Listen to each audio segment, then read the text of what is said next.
ख्रिस्ती समाज की समाज सेविका फ्रीडा प्रदीप मोड़स ने उठाया अपने समाज के लिए भवन बनाने की मांग। समाज सेविका फ्रीडा ने एक प्रेस कॉन्फ्रेंस करके अपने समाज के लिए भवन बनाए जाने की मांग की जानकारी दी। पत्रकार परिषद में उन्होंने बताया कि 6 दिसंबर 2022 को एक पत्र के द्वारा आयुक्त को ज्ञापन सौंपकर उन्होंने अपने समाज के लिए भी भवन बनाने की मांग किया है। बताते चले कि इस समय मीरा भाईदर में भवन बनाने के नाम पर लॉलीपॉप की राजनीति चल रही है, जिसमें विभिन्न समाज के नाम पर भवन बनाने की प्रक्रिया की जा रही है। इसी सिलसिले में ख्रिस्ती समाज के समाज सेविका ने भी अपने समाज के लिए आवाज उठाया है। आइए देखते हैं प्रेस कॉन्फ्रेंस में उन्होंने क्या कहा।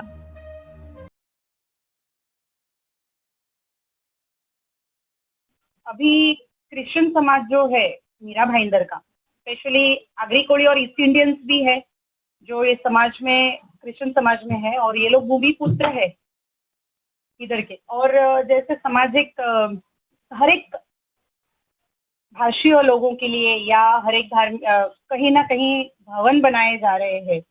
और हमारे क्रिश्चियन समाज कभी कोई मांग नहीं करती, कोई डिमांड नहीं रहती कि ये हमको चाहिए वो हमको चाहिए। मगर हमारा जो ईस्ट इंडियन लोग है, जो कोली लोग है, जो ईस्ट इंडियंस है, उनको बहुत सारी जरूरतें होती है जो मीरा भाईंदर महानगर पालिका से वो लोग इच्छा करते कि ये चीज हमारे लिए होनी चाहिए।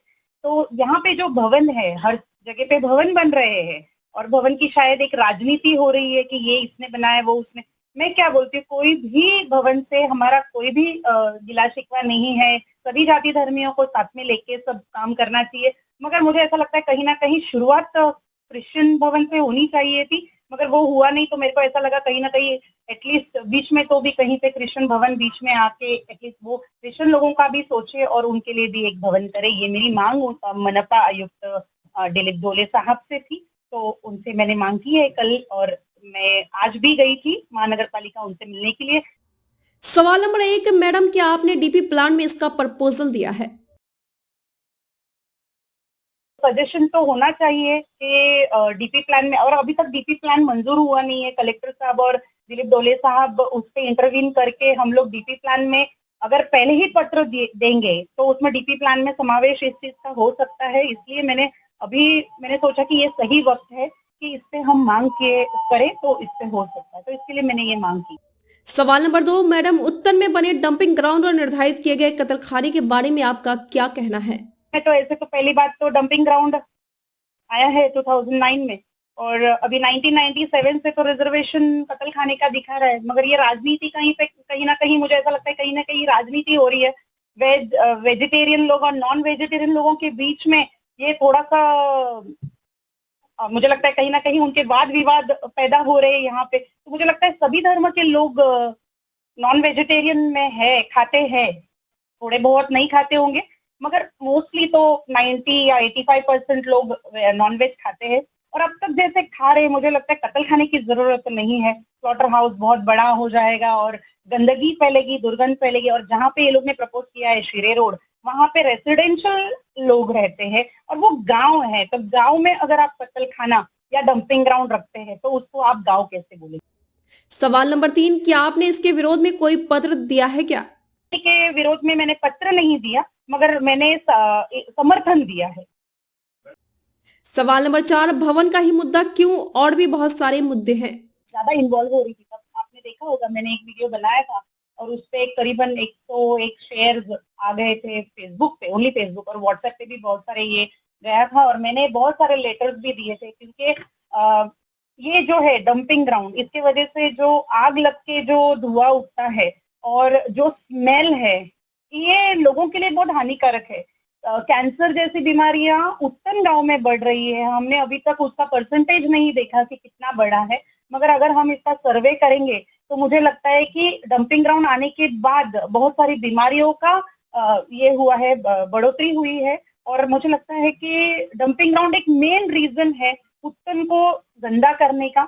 और डंपिंग ग्राउंड माउंटेन एरिया में मुझे नहीं लगता कि होना चाहिए था। जिसने भी प्रपोज किया, जब भी पालिका में प्रपोजल हुआ और इसको बनाया गया, तभी लोगों ने विरोध किया था, क्योंकि मैं भी थी उस विरोध में और आंदोलन भी हुए थे, रास्ता रोको भी हुआ था। मगर हमको जैसे आश्वासनों का गाजर मिलता है सबको, तो वैसे ही लोगों को वहां पे मिला था कि यस, हम डंपिंग ग्राउंड हटाएंगे, अभी आप लोग घर पे जाइए, अभी शांत रहिए, अभी कुछ मत कीजिए, और लोग शांत हो गए क्योंकि हमारे दीर्घ नेता लोगों ने हमको बोला कि ठीक है आप, तभी तो मैं समाज सेवक भी नहीं, एकदम एक हाउसवाइफ थी, तो मेरे को भी ऐसे ही लगा था जैसे लोगों को लगा कि यस शायद ये चला जाएगा, और हम लोग घर पे चले गए थे। उसके बाद 2020 में जब भी आग लगना शुरू हुआ, कंटिन्यूस आग लग रहे। सवाल नंबर 5, मच्छी मार्केट का मुद्दा क्यों नहीं उठाती हैं आप?